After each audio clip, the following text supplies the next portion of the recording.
Hi, everybody. So I will be reading my my horror rendition of the ending of Sleeping Beauty.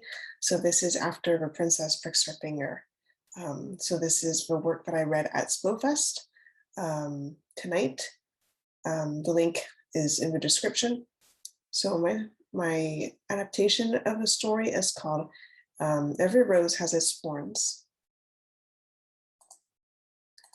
So, the sleep purred quietly through the dormant castle in satisfaction, not gloating, not boasting, simply being, suspended, hovering. The breath of oblivion and stasis expelled from the mouths of all in the castle.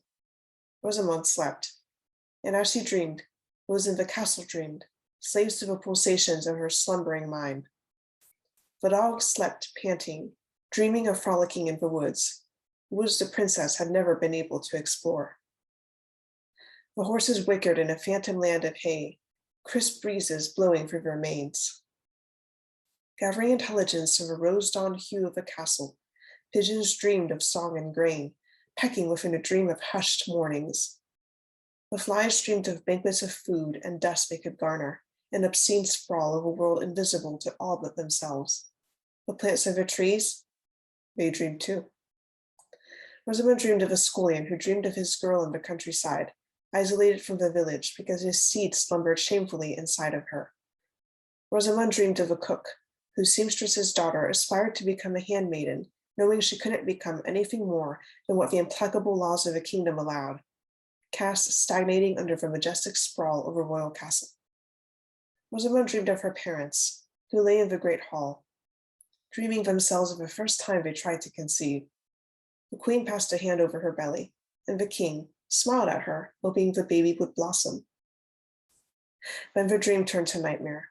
Rosamond would have twitched if she could.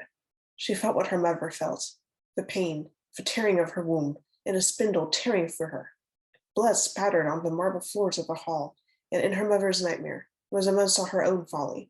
She saw her body stiffen and teeter towards the bed, with the old lady's face erupting in a smile, the spindle falling away from her pricked finger.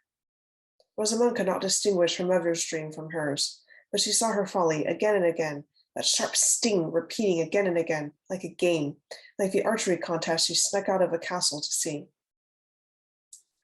Rosamond realized she could not dream of a spindle without tainting the dreams of those in the castle. She turned her dreams into nightmares, into horrors tinged with the absurd, but there was nothing she could do. Without meaning to, she murdered the young princes who came to find her by her dreams of that spindle.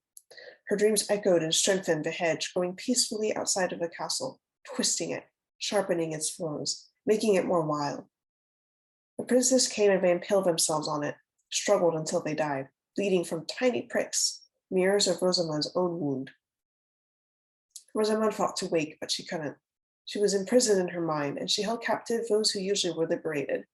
And then she silenced the wind, the leaves growing on the trees, the fires crackling in all the hearths of the castle too. She dreamed and murdered unwittingly, waiting. When she awoke, a cage of thorns wrapped around her like a ribcage of entangled dreams and shattered hope. When she moved her hands, her fingers felt stabs of pain shooting from her overlong nails. They had become thorns joining the cage around her. Above her, a rotting corpse hung suspended, impaled by those thorns. The lips were still intact, pursed to kiss her, fleshy fruit sagging yellow and red like a flower. The prince's eyes mummified and cobwebbed, his skin trapped in the vestiges of decay. He bent over her, a slave to her trap. Rosamond moved her fingers, and she felt his heart squelch between her nails. The dull throb echoed in the dead, silent halls. She fell back, and the ribcage of thorns splintered apart. The prince, still impaled, flopped onto her, his cold body her only comfort as she wept, her nails still deep into his heart.